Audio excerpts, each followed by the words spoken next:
Olá, pessoal. Conosco aqui para o portal Extra Pauta e o blog P4, o Dr. Marlon Reis, tocantinense, fez carreira no estado do Maranhão.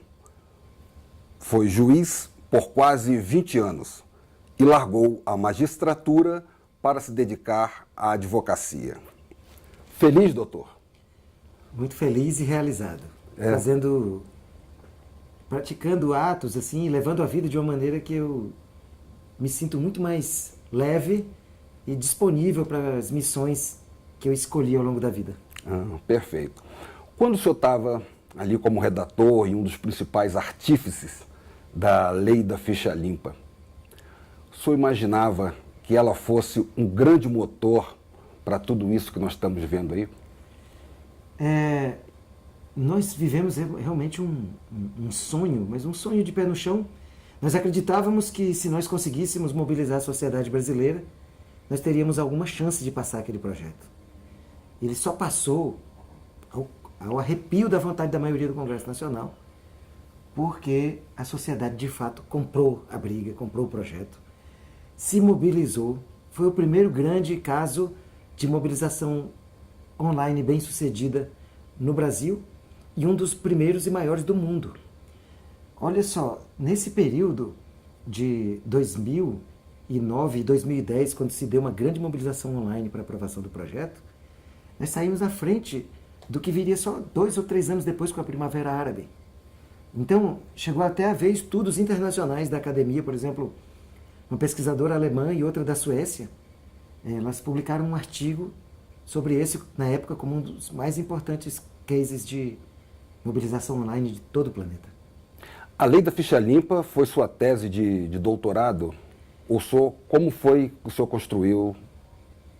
Eu defendi no ano passado a minha tese doutoral na Universidade de Saragoça, na Espanha, estudando academicamente a construção de um novo princípio do direito eleitoral que não estava reconhecido pela jurisprudência, embora tivesse expressa previsão constitucional.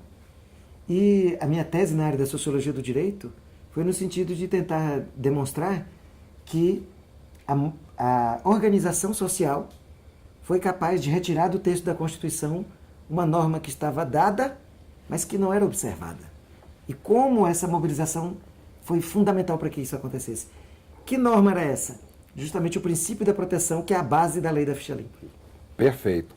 O senhor, como jurista, como advogado, como observador atento do cenário político nacional, o senhor vê com chances de pesos pesados, como o Aécio e o próprio Lula e outros, estarem elegíveis em 2018? Olha, eu não posso afirmar por desconhecer a miúde as provas dos autos. Como cidadão, eu observo as alegações. São alegações graves e fortes. Acredito que, pelo menos, posso afirmar que nem todos eles chegarão elegíveis a 2018. Mas o senhor não arriscaria um palpite? Sinceramente, eu acho, analisando como jurista, não estou fazendo aqui torcida, até porque eu não me alinho a nenhuma dessas correntes aí. Eu vejo com muito mais gravidade, por conta da qualidade das provas que já vieram a público, o problema do senador Aécio Neves. O ex-presidente Lula está às voltas com graves acusações, que se forem comprovadas ele será condenado, acredito, certamente. Mas o caso do senador Aécio, ele avulta em gravidade pelo fato de ter caído no domínio público gravações assim, absolutamente chocantes, né? E acho que o caso dele é o que reclama mais a atenção dos advogados. Doutor Marlon, e nesse momento atual nós vivemos aí a iminência de uma eleição indireta.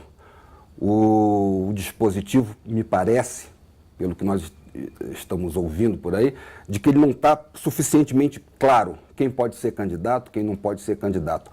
Como jurista, como advogado, como é que se ajeita essa situação? Todos podem ser candidatos. Os direitos políticos, eles não podem ser limitados senão por normas legais e normas legais razoáveis. Porque se forem irrazoáveis, elas se deparam com o vício da inconstitucionalidade. Significa que, no meu sentir, qualquer brasileiro elegível pode ser eleito indiretamente presidente da República. E na prática, como se dá isso? Como é que isso vai acontecer? A matéria não está devidamente regulamentada e, por isso, reclamará decisões ainda a serem tomadas pelo Congresso Nacional. Mas, de qualquer forma, o que se deverá é estabelecer regras que definam como se chegará à maioria necessária para a escolha do presidente. Uma questão de logo me vem à mente, sempre que eu me deparo com esse tema. Poderiam ser lançados vários candidatos e assim haver um grande fracionamento dos votos entre deputados. E o presidente ser escolhido por maioria dos deputados, mesmo com uma pequena aprovação, por exemplo, 20% dos votos, e os demais com menos? Absolutamente não. Não. É claro, entendo que deve-se estabelecer a observância à regra de 2 turnos, se necessário, para assegurar que o eleito tenha a maioria absoluta dos votos dos congressistas. Mas faço questão de frisar também que essa não é a única hipótese. Se a perda do mandato se der por cassação pelo TSE, em tese pode haver eleição direta. E eu tenho dado muitos esclarecimentos sobre isso nas minhas palestras. O caso não necessariamente será sempre de eleição indireta. Doutor, e nesse caso, as eleições seriam somente para presidente ou elas se estenderiam a todos os outros cargos? No caso de eleições diretas decorrentes da cassação pelo TSE, a eleição será exclusivamente para o cargo cujo mandato foi anulado. A anulação, a desconstituição do mandato eletivo, e haverá o preenchimento apenas daquele mandato eletivo desconstituído. Quer dizer, chamar às urnas a sociedade brasileira para votar novamente para presidente, para o preenchimento de um espaço curto, um mandato tampão, como se diz vulgarmente. Se o senhor tivesse uma bola de cristal, em qual dos 2 cenários o senhor apostaria? Bom, eu vou dizer o cenário pelo qual eu torço. Isso. Para deixar de forma, eu sou muito transparente nas coisas que eu faço e falo. Eu torço para que a cassação ocorra no TSE porque é o caminho mais curto. Um impeachment ou uma ação penal, que são outros caminhos para a perda do mandato, demorarão muito. Já a cassação pelo TSE já está madura para acontecer. Inclusive já há sessão marcada para isso, agora no começo de junho, dia 6, a partir do dia 6. Torço por esse cenário não só por estar mais próximo, como também por ser aquele que autoriza a conclusão de eleições diretas. Eu vejo pessoas ansiosas. Mas se for eleição direta, fulano vai ganhar, cicrano vai ganhar. É muito melhor que o povo erre do que o Congresso Nacional, cujos membros estão em grande parte, eu arriscaria dizer até na sua maioria, sob suspeita, decidam no lugar do povo, que esse Congresso decida no lugar do povo. Eu prefiro o povo errando do que o Congresso Nacional decidindo de uma forma que eu considero antidemocrática, porque eles não foram escolhidos para preencher mandatos. A diferença é assim, mas a Constituição não prevê eleição indireta em caso de vacância no segundo biênio, mas vacância significa que o mandato foi obtido validamente e depois ele foi desprovido. Ele deixou de estar preenchido em virtude de um fato posterior à outorga do mandato. Por exemplo, renúncia, impeachment, morte. Ninguém discute a validade da conquista do mandato. Mas um fato posterior faz com que o cargo seja declarado vago. Na cassação pelo TSE, não. É o mandato que é desconstituído. Por isso é que pode eleição direta. Porque não se aplica o artigo 81 da Constituição. E não havendo aplicabilidade do artigo 81, porque não há mandato vago, mas há um não mandato, simplesmente não há ninguém no exercício do mandato. Isso vai ser preenchido não de forma constitucional, mas da forma determinada pelas regras eleitorais, que estão no Código Eleitoral e na Lei das Eleições, a Lei 9.504. Para isso, eleição direta. Então, eu digo o seguinte, na dúvida entre normas sobre direitos políticos, deve-se aplicar aquela que mais atente para o mais importante de todos os princípios dos direitos políticos, que é o princípio democrático. Então, que nós possamos voltar às urnas. Isso não é problema. A sociedade brasileira está amadurecendo muito com esse processo. Eu tenho certeza que não serão eleitos quadrilheiros pela mão do povo depois de tudo que aconteceu. Pelo contrário, as verbas de campanha estarão esmaecidas, diminuídas imensamente, porque os grandes financiadores ou estão presos ou estão com tornozeleira eletrônica. Ao mesmo tempo, os partidos não vão querer, muitos deles não vão querer unir suas imagens a pessoas que frequentam hoje as páginas policiais. Né? Pessoas que há pouco tempo estavam na página de política, ainda estão, mas poderiam perfeitamente mudar para a página policial. Então, eu acredito na democracia, acredito na sabedoria popular e, antes de tudo, eu acredito que a Constituição é a melhor baliza para nós definirmos tudo isso. Perfeito. Aproveitando esse gancho, vou lhe perguntar sobre a questão sobre financiamento público, financiamento privado. Qual a sua opinião? Qual a sua visão? Eu defendo abertamente há vários anos a proibição das doações empresariais, que felizmente já aconteceu, isso é irreversível, ainda mais agora. Né? Só uma pessoa muito inconsequente iria defender que se abra canais para que empresas continuem bancando, e nós já vimos no que isso deu. Isso provocou a crise do Brasil, esse modelo de financiamento.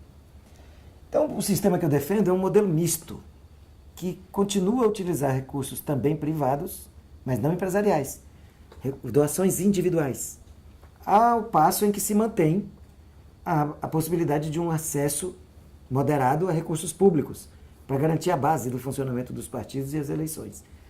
Fora isso, os candidatos poderiam disputar, na minha visão, pequenas doações dos cidadãos. Isso seria, inclusive, altamente pedagógico. Crowdfunding.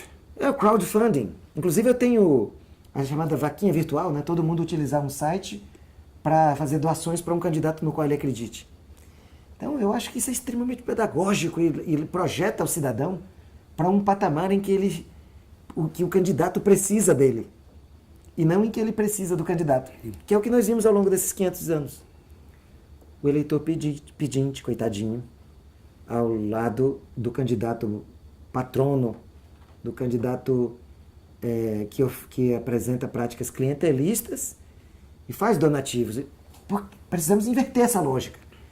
O eleitor de receptor ele vai passar a ser doador. E aí ele vai escolher quem merece.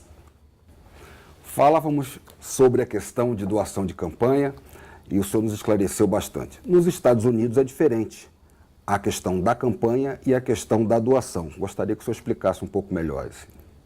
Nos Estados Unidos, desde 1917, é proibido que uma empresa passe recursos para uma campanha de um candidato. Da época da Primeira Guerra. Exatamente, da época da Primeira Guerra Mundial. Nós estamos nesse debate agora 100 anos depois. Mas as pessoas podem perguntar, não, mas as empresas não participam? Participam. Só que lá elas fazem a própria campanha, elas defendem em nome dos seus candidatos. Mas é crime federal doar para candidatos. Ano passado eu estive lá pela última vez. A última vez que eu estive lá, eu estive em um estado em que o governador estava preso por ter recebido $2 mil. 2 mil? $2 mil de uma empresa. Então é visto com muito rigor isso. Então a empresa não combina com isso. Não dá certo essa forma. A empresa passando dinheiro para a conta do candidato, já se sabe no que vai dar. Doutor Marlon, o que esperar dessa reforma política que está se alardeando, mas ao mesmo tempo está na boca miúda? Não se sabe muito bem. Como cidadão, o que esperar disso? Bom, primeiro temos que passar essa chuva aí, né? O Congresso não está funcionando. Nós não temos presidente. O presidente está aí um morto-vivo, um zumbi. E com isso o Congresso Nacional também não está funcionando. Mas quando voltar, o Congresso voltará a se debater com um assunto que ele já demonstrou que não é capaz de resolver. Porque os deputados e senadores, em sua maioria, não estão preocupados em mudar um sistema que garantiu a eleição deles. Eles convêm. Mas, ao mesmo tempo, eles estão apavorados. Porque sabem que a sociedade está muito revoltada. Então, eu não sei exatamente no que vai dar essa forma. O senhor acha inviável, impossível uma nova Constituinte? Eu sou totalmente contra. Nós nem cumprimos a Constituinte de 88. Vai fazer. Quem vai fazer a Constituinte? Essa é uma boa pergunta. Quem votará? Pessoas eleitas da maneira como são hoje? Não, mas teria que ser totalmente diferente. Então, tem que mudar, tem que fazer uma reforma política muito grande antes de pensar num processo constituinte, porque senão nós vamos encher de Eduardo Cunha fazendo uma Constituição para o Brasil. Vamos falar do aplicativo, do Mudamos. Também um outro sonho seu que se tornou realidade. Primeiro foi a ficha limpa e agora o Mudamos. O que Brasília e o que outras cidades desse nosso Brasil podem esperar, a população brasileira pode esperar do Mudamos? Nós esperamos que em breve as cidades brasileiras e o Distrito Federal e todos os estados, assim como a União, tenham a possibilidade de receber assinaturas eletrônicas para projetos de lei de iniciativa popular. O Mudamos é justamente um aplicativo que permite que o eleitor assine o projeto de lei sem precisar usar papel. Ele vai se cadastrar usando seus dados. É um sistema seguro, com uma tecnologia mesmo usada por muitos bancos, que é o blockchain. E aí ele vai ter acesso a essa ferramenta cívica.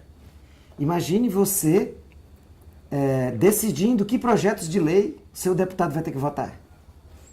Juntar a sua comunidade e dizer assim, olha, nós não vamos esperar deputado e senador nenhum, tem que ter uma lei de tal matéria.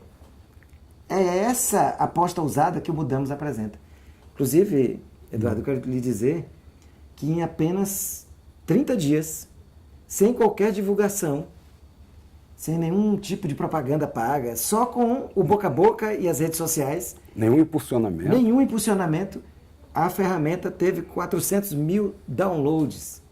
E eu acabei de participar de um grande programa de TV aberta e esse número nem contempla o que veio depois. De um dos principais canais brasileiros divulgou agora o Mudamos. Mas estou falando só de números anteriores, em que a gente só usou mesmo a rede social sem impulsionamento. As pessoas vão vendo e todo mundo tem uma sede de participar. Por quê? Porque as pessoas não se sentem adequadamente representadas. E todo mundo quer falar algo, se expressar. Para encerrar, vamos falar do cidadão Marlon Reis. O cidadão Marlon Reis, que deixou a magistratura e que hoje se dedica ao direito e a causas ligadas à questão política, tem o título de eleitor de Brasília. Estou enganado? Não, tenho não. Eu tenho o título de eleitor no Maranhão. Ah, no Maranhão. Não está em Brasília? Não. Não está. E uma perguntinha final. O cidadão Marlon Reis tem aspiração política? Olha, depois que eu deixei a magistratura, eu me tornei elegível. Não há nada que me impeça de ser candidato. Até porque eu sou ficha limpa. Então, eu diria que passa isso pela minha cabeça, mas isso não está resolvido. Tenho recebido muitos convites, acho que até natural, pelo fato de estar envolvido com esse tema. E diria o seguinte, não mais sobre o cidadão Marlon Reis, mas para os cidadãos e cidadãs que nos assistem. Vamos participar. Por que a gente precisa ficar reclamando que tem muitos políticos corruptos? Ora, por que nós não vamos nós mesmos disputar esses espaços? Nós precisamos fazer um grande levante cívico para em 2018 fazer um grande processo de transformação. Só que a gente não pode ficar assistindo de braço cruzado. Nós podemos participar, não necessariamente como candidatos, mas eu gostaria que vocês pensassem sobre isso. Eu tenho certeza que muita gente que assiste já pensou nisso. Talvez esteja faltando uma palavra de estímulo. Vamos ocupar espaço. Ora, vai cair do céu? Os bons políticos que nós fazemos, eu queria até parafrasear o Barack Obama. Ele disse, nós ficamos esperando durante muito tempo por uma geração que mudasse. Ele falou, a geração chegou, é a nossa. É a nossa. Nós podemos. Vamos esperar pela próxima. Verdade. E aí, o Mudamos mostra isso, as pessoas participando, mas nós podemos participar de muitas outras formas, inclusive, por que não, indo para os mandatos. Tem gente que até acha que é uma matéria feia, vai para a política, vai se tornar corrupto. Vamos esquecer esses assuntos, porque isso aí são mentiras que foram colocadas justamente para desestimular as pessoas honradas. Sem dúvida. Então vamos esquecer isso e vamos para os mandatos. Homens e mulheres do Brasil que têm vocação para gerir, para liderar o povo, vamos para os mandatos. Muito obrigado, doutor Marlon Reis. É sempre uma satisfação conversar contigo, porque é mais uma aula de democracia. E não há caminho para a democracia a não ser pela política. Exato. Eu sempre digo que essa história de que eu não sou político, eu sou gestor, como eu tenho ouvido pessoas falarem aí, Isso é um grande desserviço para a democracia, porque política é algo bom. Nós não podemos confundir corrupção com política. Quem praticou corrupção tem que ser preso, caçado e tem que devolver o dinheiro. Agora, sem política nós não vivemos. E nós precisamos melhorar a qualidade da política e acabar com esse discurso hipócrita de que tem que ser um discurso antipolítico. Nós não somos antipolíticos. Nós somos a favor da política. A política é algo bom. A política é a arte da generosidade multiplicada por várias vezes. Ministro Aires Brito me disse isso uma vez. Ele falou assim, Marlon, é a atividade humana, a atividade terrena mais elevada. Fora da política, só no domínio da espiritualidade. Porque é onde você encontra o serviço ao semelhante transformado em tarefa diária, em ação permanente. Então nós temos que separar bem e tirar os corruptos da política e fazer da política algo que ela de fato é. Muito obrigado. Muito obrigado.